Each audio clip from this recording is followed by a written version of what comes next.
예수 그리스도 이름으로 성찬 예전 하나님 말씀 함께 나누겠습니다. 고린도전서 11장, 고린도전서 11장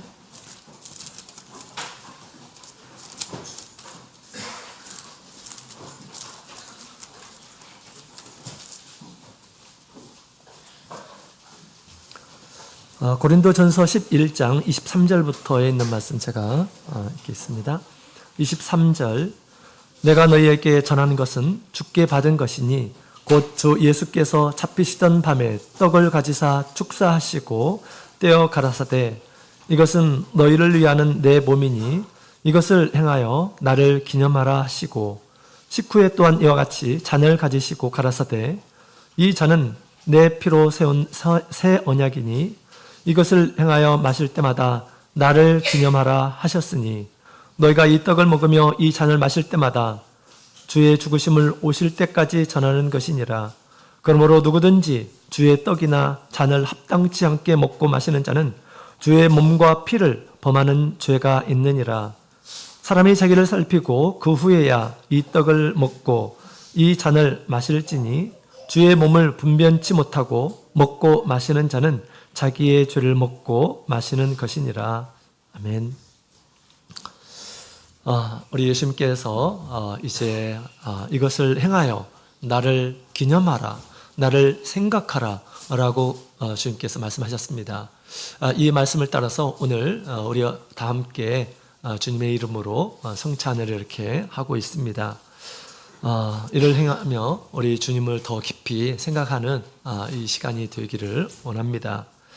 영혼에는 우리 하나님께서 베푸시는 잔치이죠. 잔치에는 먹는 것들이 많이 있습니다. 어떻게 영혼에 식사 맛있게 하셨나요? 네, 그렇습니다. 감사하죠? 네, 우리 주님을 사랑하시는 분들이 열심히 봉사해서 만든 그런 음식들이죠. 우리 다 우리 하나님의 사랑입니다. 또 우리 영혼의 때는 하나님의 말씀, 영적인 음식을 우리 주님께서 공급해 주십니다. 우리 예수님께서는 우리에게 모든 것을 주고 싶어 하시는 것 같습니다. 오늘 이 시간에는 또 성찬을 우리에게 주시고자 하십니다. 성찬은 무엇입니까? 성찬은 예수 그리스도의 살과 피를 먹는 의식입니다. 당신의 생명까지 우리에게 아낌없이 주고자 하는 그런 마음이 바로 예수님의 마음임을 우리가 알게 됩니다. 이 성찬은 꼭 분별해야 돼요. 우리가 일반적인 떡이나 포도주가 아니라 예수님의 살과 피다라고 하는 그런 믿음을 가지고 참여를 해야 하겠습니다. 왜 주님께서 이 살과 피를 주시는 걸까? 또 어떤 마음으로 이 주님의 생명을 받아야 될까? 같이 생각해 보겠습니다. 특별히 이번 영혼의 때는 우리 하나님의 뜻에 대해서 함께 배웠습니다. 복음에 합당한 삶이 무엇인지를 우리에게 가르쳐 주신 것이죠. 더불어서 우리 성찬을 통해서 예수 그리스도의 생명을 우리 가운데 주시려고 합니다. 예수 그리스도의 생명과 연합된 우리가 이제 이 세상에서 하나님의 뜻을 이루는 삶이 되기를 주님께서는 간절히 바라고 계십니다. 우리가 성찬할 때 반드시 두 가지 기억해야 될 것이 있습니다. 첫 번째로는 주님의 죽으심이죠. 나를 기념하라, 나의 죽음을 기념하라 라고 그렇게 주님께서 말씀하고 계십니다. 예수님의 죽음이 나와 무슨 의미가 있을까? 나와 무슨 관계가 있을까? 우리 바울 사도는 디모데전서 1장 15절에 이렇게 얘기했습니다. 디모데전서 1장 15절 다 같이 읽어보겠습니다. 빛보다 모든 사람이 받을 만한 이 말이여 그리스도 예수께서 죄인을 구원하시려고 세상에 임하셨다 하였도다. 죄인 중에 내가 괴수니라. 아멘. 우리 죄가 더한 곳에 은혜가 더한다 라고 그렇게 말씀하셨습니다. 바울서는 누구보다 자신의 큰 죄인임을 얘기하고 있습니다. 그런데 이것은 모든 사람들이 받을 만한 것이다 라고 그렇게 얘기하고 있죠. 주님께서 죄인을 위해서 세상에 오셨고 죄인을 위해서 예수님께서 죽으셨는데, 특히 바울 사도는 자기는 죄인 중에 괴수이다라고 이렇게 이야기하고 있습니다. 괴수라는 말은 첫 번째라는 뜻이에요. 누구보다 자신은 큰 죄인임을 얘기하고 있고요. 또 괴수는 최고라고 하는 거란 말도 있습니다. 죄인 중에 최고 우두머리다라고 그렇게 지금 얘기를 하고 있습니다. 바울 사도는 우리보다 엄청나게 많은 그런 죄가 있기 때문에 이런 것일까요? 그렇지 않습니다. 그는 그 안에 있는 죄, 자신이 얼마나 죄인인지를 깨달았기 때문에 지금 이런 이야기를 하고 있는 것입니다. 그렇기 때문에 주님의 죽으심이 얼마나 나에게 가치 있고 소중한지 알았기 때문인 것입니다. 자기의 죄를 발견할 줄 아는 이러한 사람들은 주님의 죽으심이 그렇게 소중할 것입니다. 예수님은 로마 빌라도 총독 앞에서 사형 선고를 받게 됩니다. 그 후에 이제 로마 군병들이 이제 채찍으로 그를 때려서 아주 심한 상처를 얻게 되고, 그 다음에 온몸이 피범벅이 됩니다. 그리고 가시면류관을 쓰셨고, 그리고 사람들에게 많은 놀림을 이렇게 당하시게 됩니다. 또 옷이 벗겨지기까지 해서 사람들에게 많은 수치를 이렇게 당하게 됩니다. 그리고 무거운 십자가를 스스로 지시고, 그 다음에 십자가 처형 장소까지 이렇게 가게 됩니다. 그곳에 도착하자 우리 군병들은 그의 손과 발에 못을 받게 됩니다. 손에 2개의 못을 받게 되는데, 자신의 온몸의 체중을 그 두 못에 의지한 채로 6시간 동안 이렇게 버티고 계셨습니다. 얼마나 아프셨을까요? 얼마나 힘들었을까요? 목마른 가운데 내가 목마르다라고 했을 때 사람들이 심포도주를 주면서 주님을 희롱하였다라고 그렇게 이야기를 하고 있습니다. 무엇보다도 고통스러운 것은 십자가에서 우리를 대신해서 하나님께 버림당하는 그런 고통을 당하셨음을 이야기를 하고 있습니다.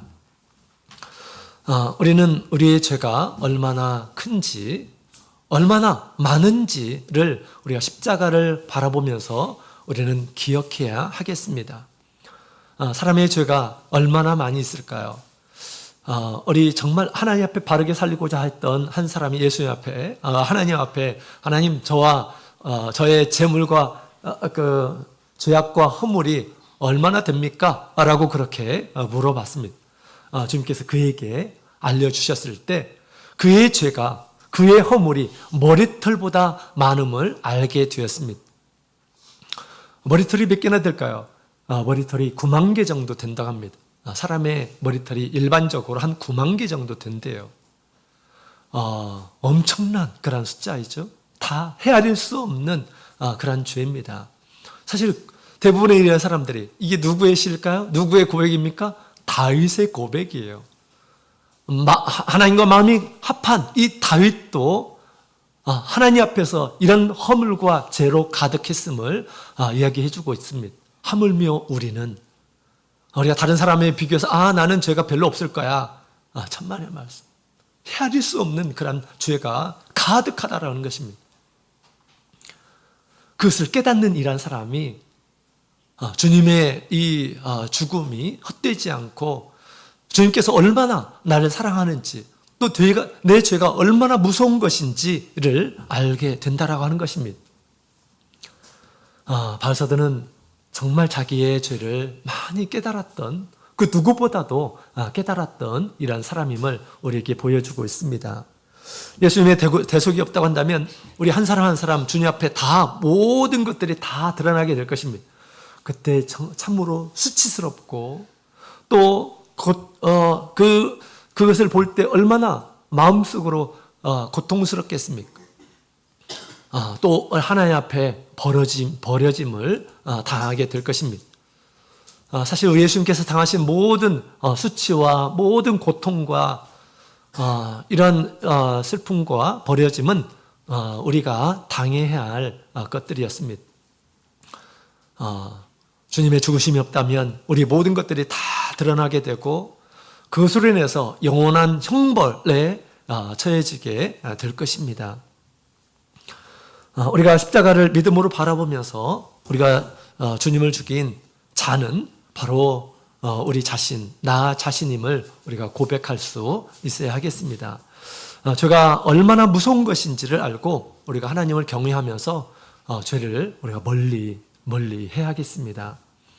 또 우리가 예수님의 죽으심을 기념할 때는 예수님께서 얼마나 우리를 사랑하는지를 알아야겠습니다. 로마서 5장 8절에 보면 우리가 아직 죄인 되었을 때 그리스도께서 우리를 위하여 죽으심으로 하나님께서 우리에 대한 자기의 사랑을 확증하셨느니라 라고 말씀하셨습니다. 하나님이 나에 대한 그런 사랑이 의심스럽습니까? 그렇다면 주님의 십자가를 계속 생각하시기 바랍니다. 십자가는 주님께서 얼마나 나를 사랑하는지를 가르쳐주고 있는 것임을 얘기하고 있습니다.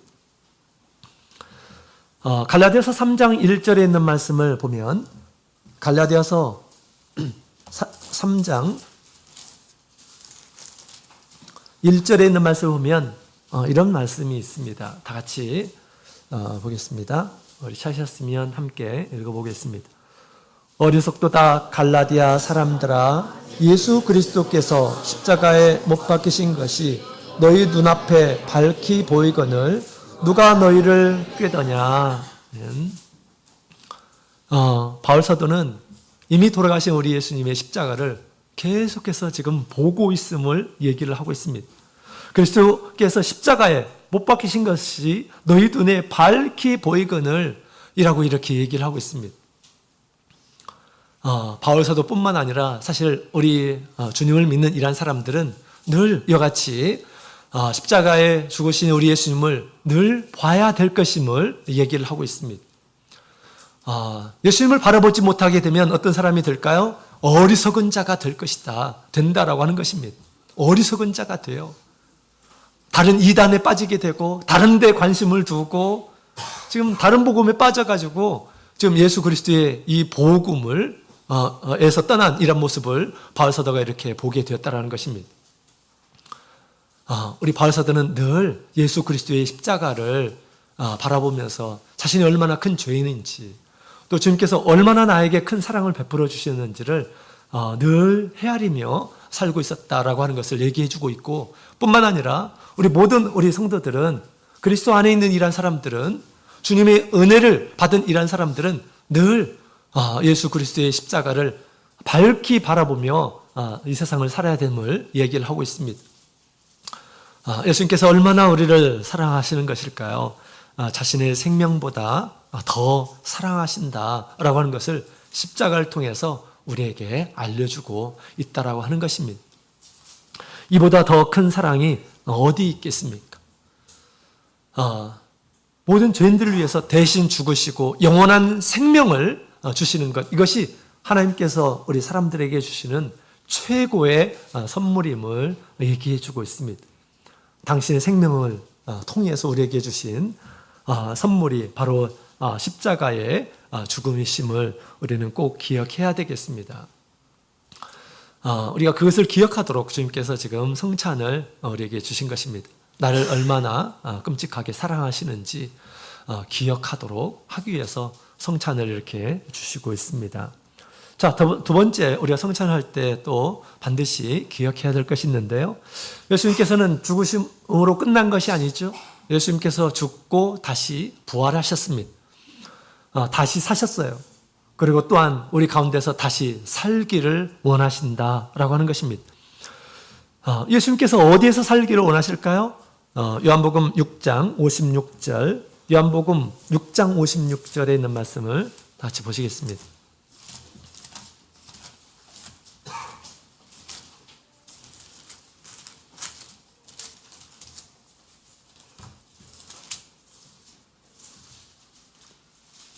요한복음 6장 56절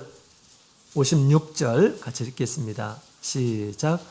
내 살을 먹고 내 피를 마시는 자는 내 안에 거하고 나도 그 안에 거하나니. 아멘. 부활하신 예수님은 다시 살기를 원하십니다. 다시 사셨어요. 그런데 누구 가운데서 살기를 원하실까요? 오늘 말씀을 보니까 성찬에 참여하는 자의 속에, 그 안에 거하기를 원하신다라고 그렇게 얘기하고 있습니다. 그렇죠? 성찬에 참여하는 이런 사람들 가운데 거하신다라고 얘기하고 있습니다. 그 안에 거하기를 원하신다라고 하는 것입니다. 그렇죠? 주님께서 살아계시는 이 신앙은 주님께서 우리 가운데서 살아계신 그 신앙이 바로 살아있는 신앙이다라고 그렇게 말할 수가 있습니다. 사실 우리 예수님께서는 우리 모든 우리 성도들의 심령 가운데 살기를 원하심을 얘기하고 있습니다. 그렇다고 해서 다 사는 것이 아니에요. 여러분, 우리가 성찬에 다 참여했다고 해서 다 주님께서 우리 가운데서 사실까요? 계시록 3장 1절에 있는 말씀을 보면 이런 말씀이 있습니다. 내가 내 행위를 아노니 내가 살았다 하는 이름은 가졌으나 죽은 자로다 라고 말씀하고 있습니다. 사도교회 성도들은 주님 보시기에 죽어있는 자다라고 그렇게 얘기합니다. 스스로는 내가 살았어. 내가 예수 믿고 나서 세례를 받고 나서 새로운 생명을 가졌으니 내가 살았어 라고 그렇게 얘기를 하지만, 그러나 예수님 보시기에는 죽어있는 이란 사람으로 이렇게 보였다는 것입니다. 주님께서 살아있지를 않아요. 그 10년 가운데, 그 삶 가운데서 살아있지 않는 그런 모습을 보면서 죽은 자다라고 그렇게 주님께서 말씀을 하고 있는 것입니다. 주님께서 우리를 죽으셨고, 주님께서는 다시 살아나셨는데, 특히 우리 믿는 자 가운데서 다시 살기를 원하십니다. 그래서 우리에게 오늘도 이처럼 우리 가운데 거하시기 위해서 당신의 생명을 우리에게 주는 것입니다. 우리는 주님의 생명의 인도하심을 받는, 주님의 인도하심을 받는 그런 삶을 살아야 되겠습니다. 주님께서 우리를 인도하시면 나중에 어떻게 될까요? 주님께서 우리 가운데서 살아계시면 마지막 날에 부활을 하게 됩니다. 영광의 부활에 참여하게 돼요. 그리고 영생을 얻게 됩니다. 이것이 성찬의 세 가지 약속이에요. 주님께서 우리에 거하시면, 우리 안에 거하시게 되면, 그렇게 살게 되면 마지막에 생명의 부활에 참여하게 되고 영원한 생명을 얻게 될 것임을 약속하고 있습니다. 그러나 주님께서 이렇게 성찬까지 우리에게 주셨지만 주님께서 살아있지 않게 되면 어떻게 될까요? 그러한 은혜를 누릴 수가 없음을 경고하고 있는 것입니다. 우리 예수님께서는 우리 가운데 살아 계시기 위해서 우리가 어떻게 해야 될까? 첫 번째로는 우리가 예수님을 믿음으로 모셔야 됩니다. 에베소서 3장 17절에 보면 믿음으로 말미암아 그리스도께서 너희 마음에 계시게 하옵시고 너희가 사랑 가운데서 뿌리가 박히고 터가 굳어져서 믿음으로 예수님을 마음에 계시게 하라라고 그렇게 이야기를 하고 있습니다. 이런 믿음을 가져야 된다라고 그렇게 지금 얘기하고 있는 것이죠. 우리가 믿음으로 예수님을 초대를 해야 돼요. 늘 마음속으로 나의 주가 되시고 나의 왕이 되시고 나의 삶을 이끌어 주십시오. 내가 어떻게 살아야 될까요? 우리가 주님 앞에 늘 그렇게 주님께 기도하며 주님을 모시는 이러한 사람들이 주님께서 그 10년 가운데서 그의 삶 가운데서 살게 될 것임을 얘기를 하고 있습니다. 그러나 많은 우리 그리스도인들이 예수 그리스도를 마음에 모시지 않고 있음을 얘기해 주고 있습니다. 계시록 3장에 있는 말씀을 보게 되면 라오디게아 교회 성도들에게 주님께서 문 밖에 계시면서 문을 두드리고 계십니다. 문을 좀 열어달라. 문을 좀 열어달라. 라고 그렇게 주님께서 문 밖에서 문을 두드리면서 호소하고 있는 그런 모습을 보게 됩니다. 그들이 예수님을 믿지만 예수님을 마음으로 모시지 않고 늘 자신이 주인 것처럼, 자신이 왕인 것처럼 자기의 삶의 주인으로 늘 살아오고 있음을 얘기하고 있습니다. 예수님은 나를 천국으로 들어가게 하시는 분, 나의 삶은 나의 것, 내 뜻대로 하는 거지 라고 하면서 주님을 모른 채하고 받아들이지 않고 거부하며 그렇게 살고 있었음을 얘기하고 있는 것입니다. 그래서 그런지 그의 삶은 주님 앞에 너무나도 불쌍한 그런 모습이었어요. 헐벗고 병들고 가난하고 주님 보시기에 그런 형편이었습니다. 우리가 마음의 문을 열지 않으면 주님께서는 절대 들어오지 못합니다. 우리의 마음을 열지 않으면 마음의 문을 열어야지 주님께서 들어오심을 말씀하고 있는 것입니다. 복분 가운데 예수님을 깨웠죠. 예수님 좀 도와주세요. 그 전까지 예수님께서는 조용히 계십니다. 우리 안에 계시는지 계시지 않는지도 모르도록 조용하게 계시는 거예요.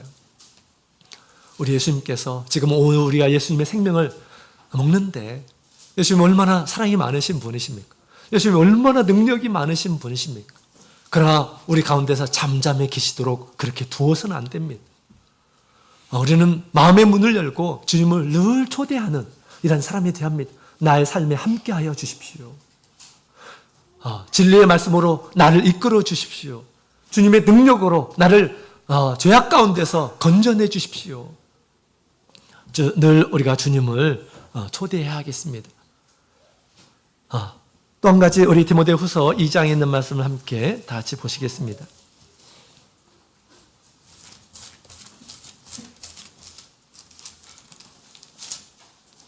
디모데후서 2장